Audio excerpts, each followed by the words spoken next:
swear, if this place murders me, I'm haunting your ass first.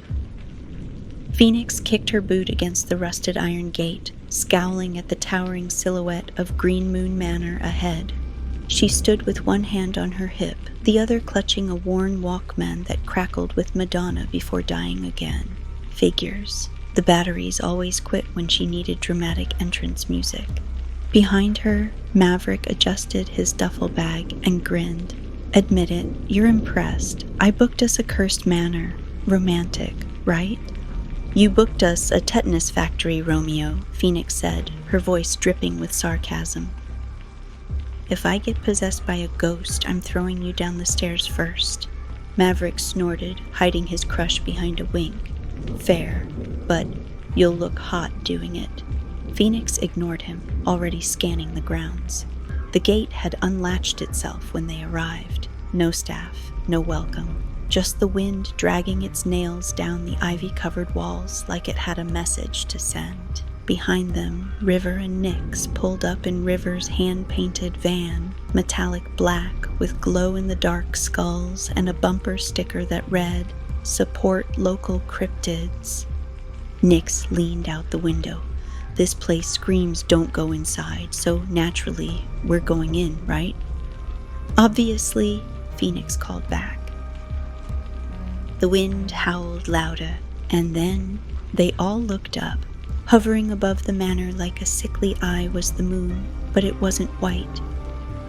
It was green, not pastel or soft. This was radioactive green, vibrating with a pulse that made your gums hurt and your heart skip. The color of poison, the color of warning. Phoenix narrowed her eyes. Okay, that's new. The first sound Phoenix Bishop heard stepping out of Maverick's junky black Pontiac was not wind, it was breathing, but not hers, not her friends, not human. The air was too still. The trees surrounding the gates of Green Moon Manor didn't rustle, they just watched. They leaned in like eavesdroppers, their bark puckered like rotting flesh, branches bent inward as if afraid of the house beyond. The manor loomed, a gothic beast of stone and wrought iron. Its towers stabbed the sky like daggers, silhouetted by the toxic green moon that floated too low, too swollen, as if gravity had given up trying to hold it at a distance. Phoenix exhaled slowly through her nose, muttering to herself, "Okay, Mav, you win. This is officially the creepiest place you've dragged me to." Behind her, the passenger door creaked open, and Maverick climbed out, kicking it shut with his boot like a rebellious punk rock prince. He was all swagger, leather jacket, and floppy curls, but beneath the smirk was a tightness in his jaw, the kind he got when he was nervous. "Oh, come on," he said with mock cheer. "It's charming, it's got character. It probably eats tourists, but you know, character." Phoenix rolled her eyes. "If this place has a murder basement, I'm dragging you down there with me." "You promise?" He grinned.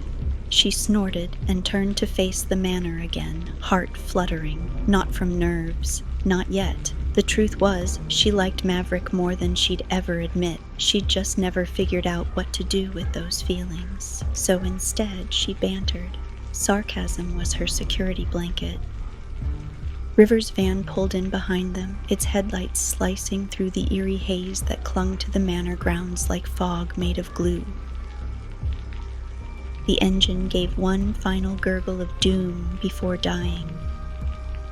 "Perfect," Nix muttered from the back seat, climbing out and yanking her duffel bag with the force of someone who'd fought off more than one mugger. "We're gonna get possessed and stranded." River followed her out with a lopsided grin and a lighter flicking open in his palm. "Not if I offer the ghost a smoke." Phoenix turned and gave her two closest friends a crooked smile. "Welcome to our spontaneous death weekend. Hope you packed your Ouija boards and holy water."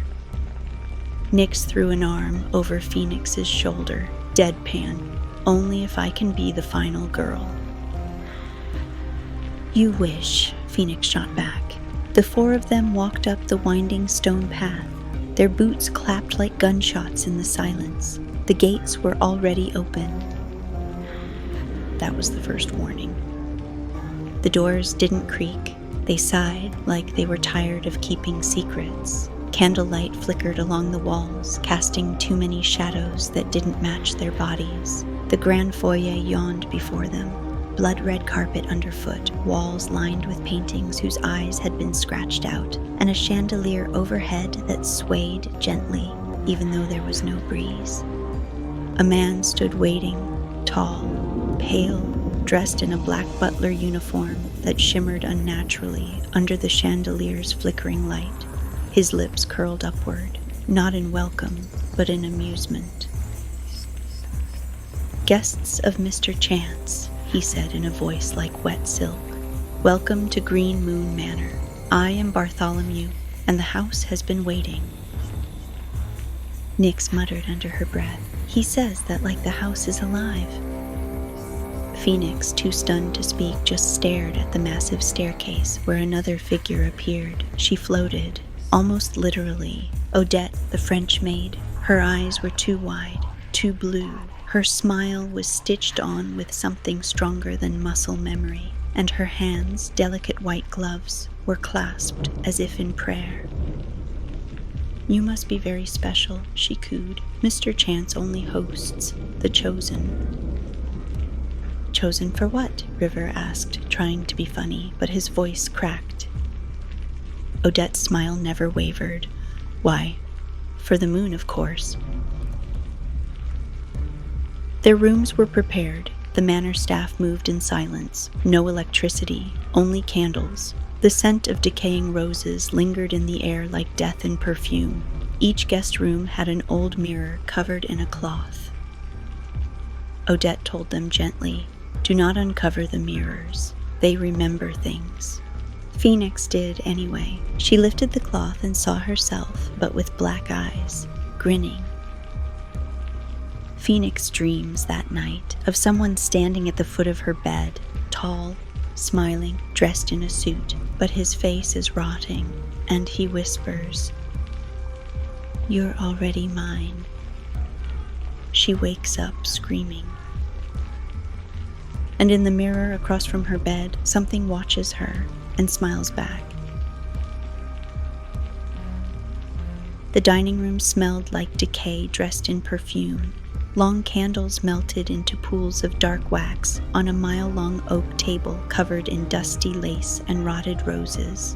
Silverware was set for 12. Only 10 were present. The 10th was Mr. Chance. He emerged from a hallway that hadn't existed moments before. Tall, lean, wrapped in a velvet green coat with a cravat too tight and eyes too empty. His skin was powdered, waxen. His lips moved, but his voice didn't echo in the room. It echoed in their heads. "Bon appetit," he said softly. "Let us all be nourished tonight." Phoenix didn't sit. Her gaze swept the table. "Where's the couple? The blonde ones?" Odette, standing stiffly in the corner, smiled with too many teeth. "Oh, them? They checked out early."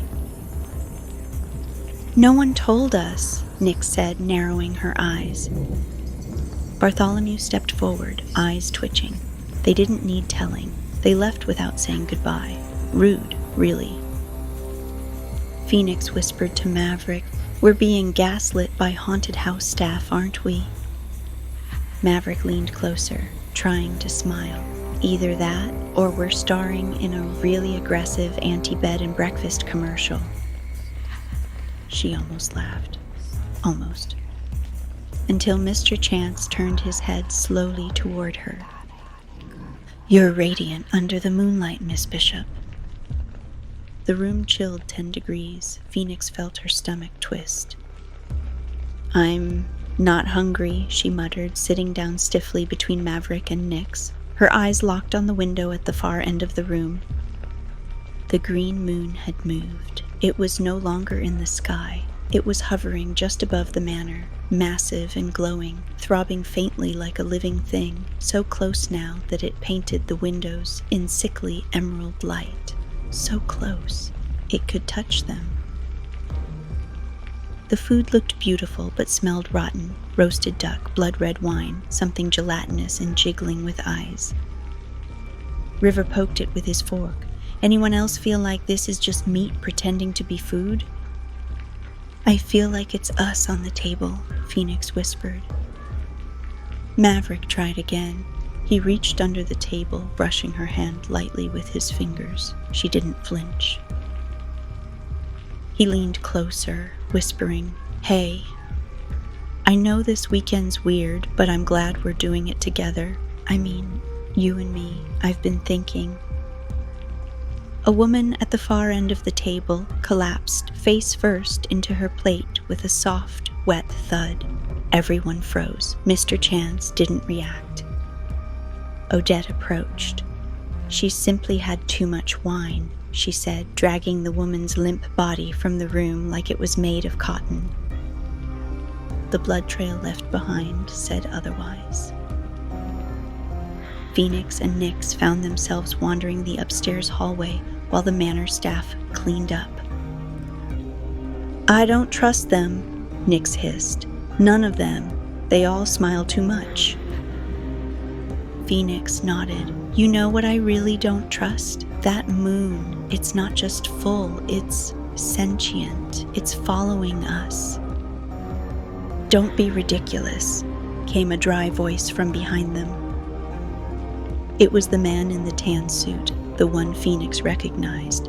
His eyes glowed faintly green now. He tilted his head. "Some moons just get lonely." Then he disappeared around a corner. Later, Maverick found Phoenix on the manor's rooftop terrace. The green moon glared above them, bathing her in its eerie glow. He ran a hand through his hair and tried one more time. "I'm not good at this," he admitted, sitting beside her. "I say dumb things. I flirt when I should be serious. I've loved you since we were 16, and I've told you exactly never. And if I don't say it tonight, I might never get to, so..." She blinked at him. "Wait, did you just say..." A blood-curdling scream ripped through the manor. They bolted. The scream had come from the library. They found River standing still as stone. His hand was trembling, pointing to the far end of the room. Nix stood in front of him, her flashlight beam shivering over the massive bookshelf. Something was perched there, not a person. A ghoul. Its limbs were long, bent the wrong way like broken sticks. Its mouth was sewn shut, but breathing, chest rising and falling with ragged inhales. Skin gray and peeling, slathered in patches of moss, mold, and moonlight. Its eyes were what Phoenix couldn't stop staring at.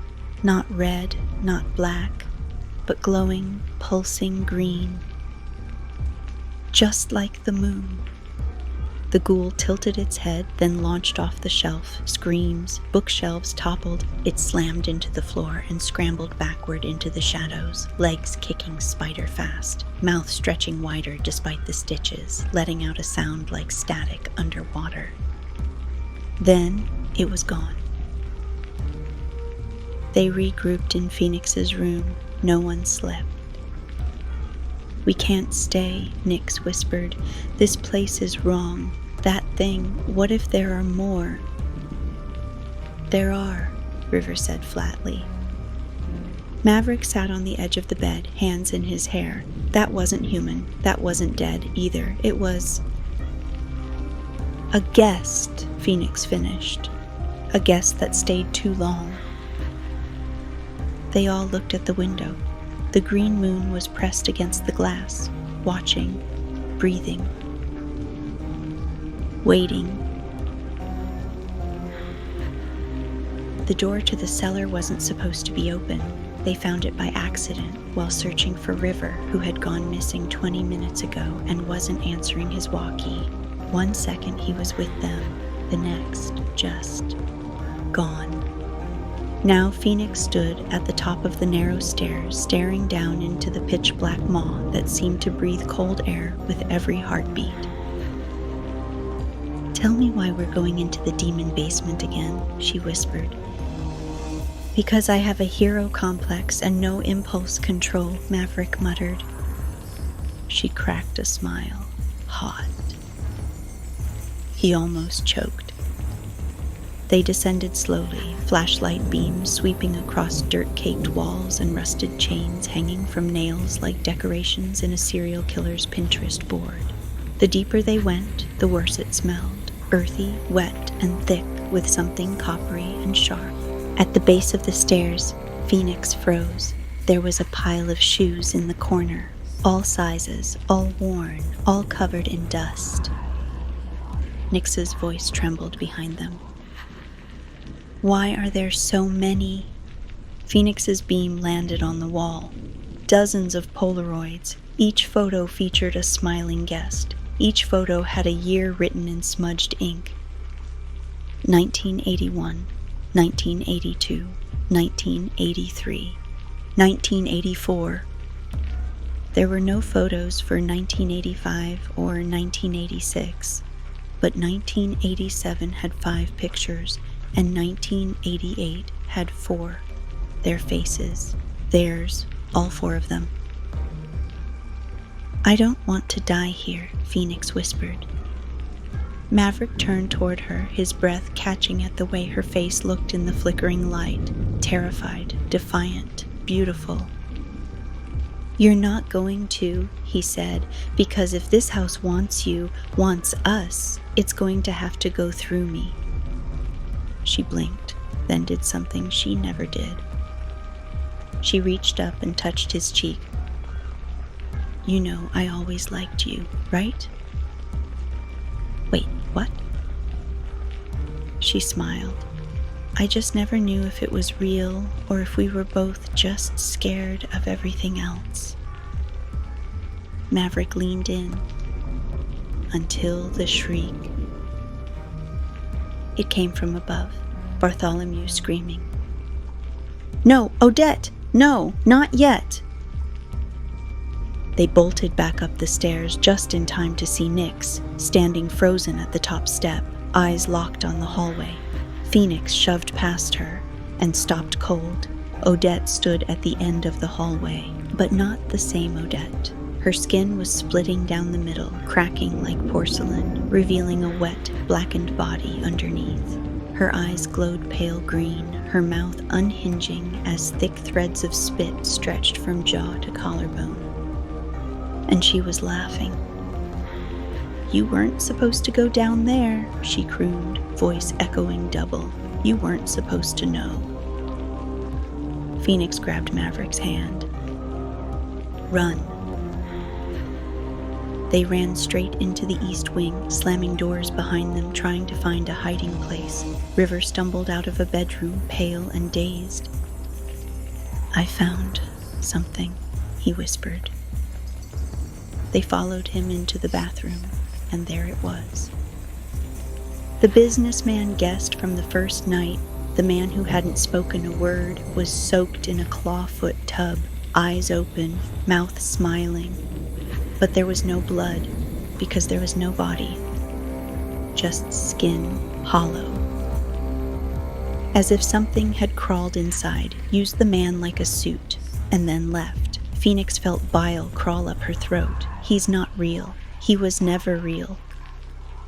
"No," River murmured, pointing to the wall. On it, scratched in with something sharp and desperate, were 5 words. "He's using our bodies now." That night, while everyone finally dozes off in the same locked bedroom, too scared to separate, Phoenix wakes up, not to a noise but to a whisper in her own voice. She opens her eyes, sees herself, standing at the foot of the bed. Green moonlight shines through the window, catching every sharp angle of this thing in her shape. Its smile is too wide, its hair hangs wet, and its eyes are all green. It tilts its head and whispers with Phoenix's voice. He only needs one of you now. Then it vanishes. And outside the window, the green moon presses closer. The door they came in through was gone, literally gone. Not locked, not jammed, just wall.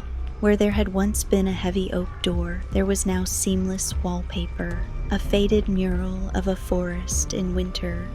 No knob, no hinges, just cold, painted lies. Nyx slammed her fist against it, screaming, "This is where it was. I remember the smell of the wood. I remember the creak." "It's the house," River said quietly, staring up at the chandelier. "It's changing." Phoenix backed away, eyes darting. Nope, not today. We're not getting trapped in a Scooby-Doo episode with a body count." She turned to Maverick. "There's another exit. There has to be." "There was a back stairwell," he said, thinking fast, "by the conservatory. But it was..." He stopped. The hallway behind them was now a hallway they hadn't seen before.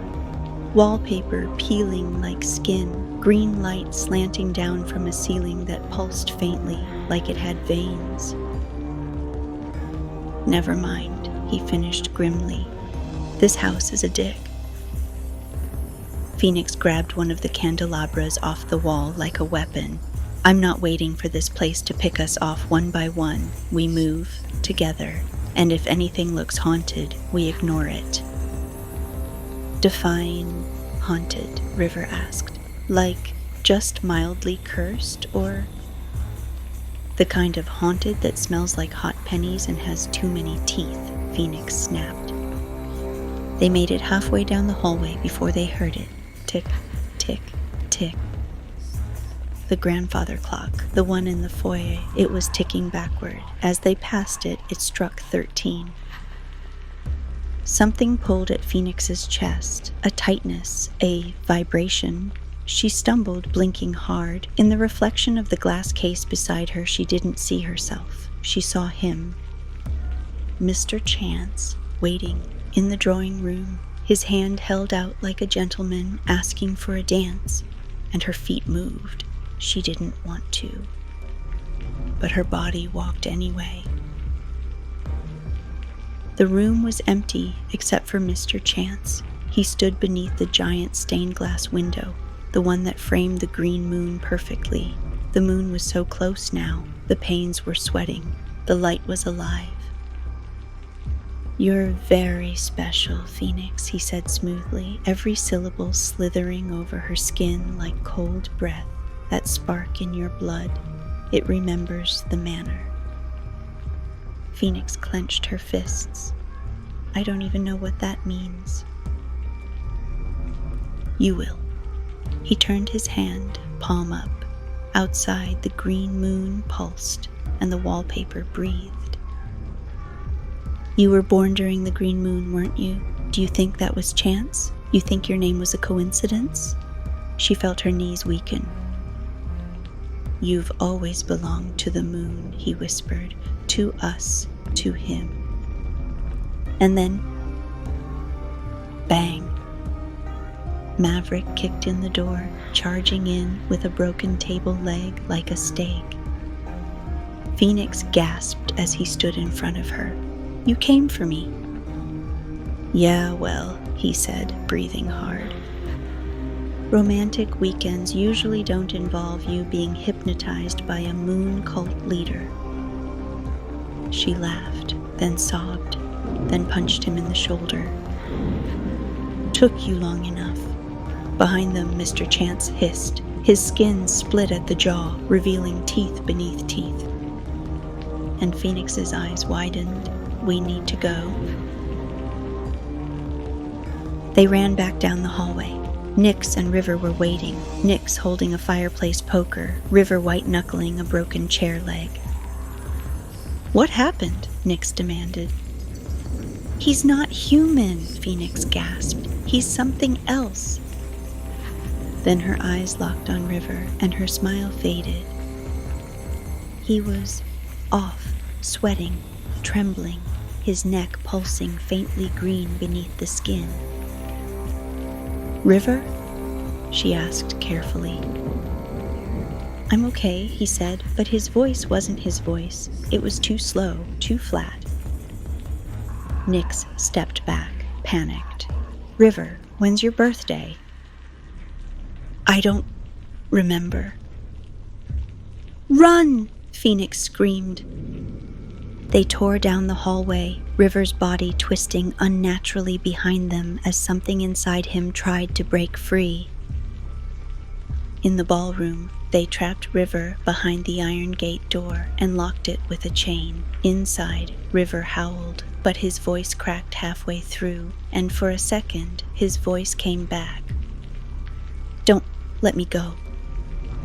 Phoenix pressed her hand to the bars, tears in her throat. "We'll get you back. You hear me? We'll get you back." Maverick wrapped his arm around her shoulder. "He's strong. He's fighting it. We'll figure it out." The green moon howled above them, a low, wet, vibrating growl. They made it to the top floor, and there, in the attic, photos, dozens of them, all of Phoenix, as a baby, a toddler, a teen, sleeping, walking, bleeding. "Someone's been watching you your entire life," Nix whispered. And under the photos, a letter. "To my beloved future bride." And it was signed, G.V. Gregory Vale. The original owner, the seventh guest. He never died. He's been waiting. The attic was wrong. It should have been dusty and forgotten, but it was clean. Fresh flowers sat in a chipped porcelain vase. An antique gramophone spun a soft, scratchy waltz. There were candles, mirrors, a veil, and a wedding dress, laid out on a mannequin, not white, green, deep emerald satin stitched with silver thorns, and across the bodice, embroidered in cursive, was Phoenix's name. Not a coincidence. Not anymore. "I'm going to be sick," Phoenix whispered, backing away from the dress. Maverick stood beside her, fists clenched. They planned this, your whole life, watching you, grooming you. For what? Marriage? "To the moon?" Nix snapped. "This is full-blown Lovecraftian bridal madness." But it wasn't just a dress. Behind the veil, tucked into a chest of drawers, were bones. Female bones, small, fragile, some cracked, some gnawed. River, still locked in the ballroom below, had said he wasn't himself. That meant these brides before Phoenix, they didn't get a choice. And Phoenix would not be the next. The mirror across the attic rippled, and then he stepped through. Gregory Vale.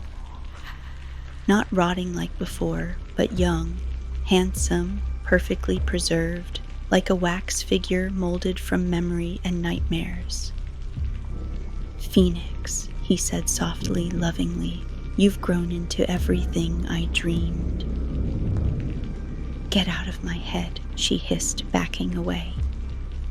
"You're not afraid of me," he replied, cocking his head. "You're afraid of yourself, the power inside you, the part that glows with the same light as the moon." Maverick stepped between them. "You come near her, you freak. I swear I'll burn this place to the ground." Vale's face twisted.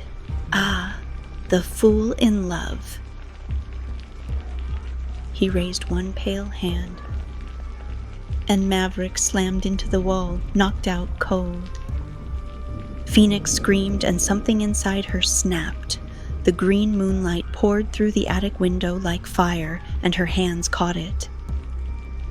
Literally, the air around her shimmered. Her veins glowed bright green, but her eyes blazing white. "Enough," she said, and the entire manor shook. Gregory Vale staggered backward, eyes wide. "You awakened." Phoenix raised her hand. and the wedding dress burst into flames. Nix pulled Maverick away as he groaned back to consciousness. "You good?" Was I unconscious? Because I just had a dream Phoenix turned into Sailor Moon and torched a haunted dress. "Yeah," Nix said, "not a dream." The attic erupted into chaos. Flames licked the walls. The green moon screamed above, casting a beam of light through the ceiling like a god's spotlight. Vale screamed, "You belong to me!" Phoenix raised her hands again. "No, I belong to myself." With a blast of light, she sent Gregory Vale flying through the attic mirror, shattering it into 1,000 shards that rained down like green snow. They raced downstairs, finding the heart of the manor, the old ballroom, where an enormous stained glass window depicted the moon binding a woman in chains. "This is it," Nix gasped. "This is the tether, the symbol, the source." Phoenix stepped forward, her glowing hand trembling. "If I destroy this..." "Will it end?" River asked, staggering into view, weak but himself again. Phoenix turned, saw all of them, her best friends, her family. She nodded, then punched her hand through the glass. The green moon shattered with a scream that wasn't a sound. It was a sensation, like fingernails down a soul. The air turned black, then silence. Epilogue. 1 week later. They sat in a retro diner on the edge of Hades' Rest. Neon signs buzzed overhead. 80s synth played softly on the radio. Everyone looked tired, but alive. Maverick stirred his milkshake. So, that weekend getaway sucked. Phoenix laughed. "You think?" Nix sipped her Coke. "Can we never vacation again?" River, bruised but smiling, added, "Let's just agree, the next time we see a glowing moon, we run." They all laughed, but Phoenix didn't. She looked out the window at the cloudy sky, where, just faintly, a thin green glow shimmered behind the clouds, and a soft whisper tickled her ear. "You were never just the bride. You were the key." The manor was gone, at least, that's what the town said. Locals drove past the hill and saw nothing but scorched earth, overgrown vines, and blackened stone. The trees didn't grow there anymore. Birds never sang, but Phoenix knew better. So did Nix, River, and Maverick, because last night, when Phoenix closed her eyes, she dreamed of the door, one that hadn't been there before. They hiked up just after sunset, the 4 of them, tired, stitched up, still healing. No one spoke much. The wind didn't blow. The air was still. The sky was purple-gray with a sickly smear of green at the horizon. The ruins of Green Moon Manor weren't cold. They were watchful. Phoenix stopped at the burned archway. "I don't know why it's calling me," she whispered. "You're not going alone," Maverick said. She looked at him. His eyes weren't teasing this time, only soft, fierce. He took her hand. The others followed. Through the ruins, beneath crumbled beams and melted chandeliers, they found it. A single door, standing upright in the dirt, unattached to any wall, perfectly intact. Its wood was old but polished. Ornate carvings covered its frame. Moons, bones, candles, eyes. One word was scratched into the center. Bride. Nix shivered. "Please tell me this is a metaphor." "It's not," Phoenix said. Phoenix stepped through. The air changed. Sound died. The room inside didn't belong to the manor.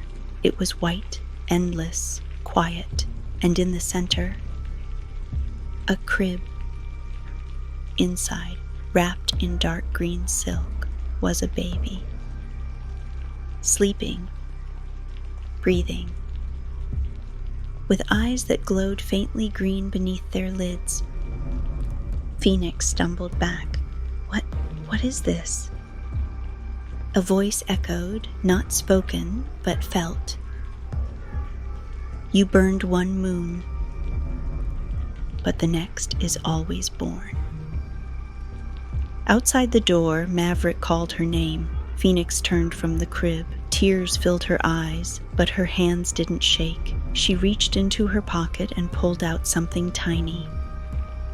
The locket. The one she never remembered putting on. The one that had been in every photo Gregory Vale had of her. She left it in the crib and whispered, "Not this time." Then she backed out of the door and slammed it shut. The wood cracked, the carvings bled green, and the door crumbled into dust. Back at the edge of the hill, Phoenix and Maverick stood side by side. "Are we safe now?" he asked. Phoenix looked up at the sky. The moon was full again, but not green, for now. She took his hand. "I don't know, but I think the moon isn't done with me." "Then neither am I," he said. And for the first time in forever, Phoenix let herself smile. Somewhere far away, in the echo between realities, a wedding song played in reverse. And something laughed.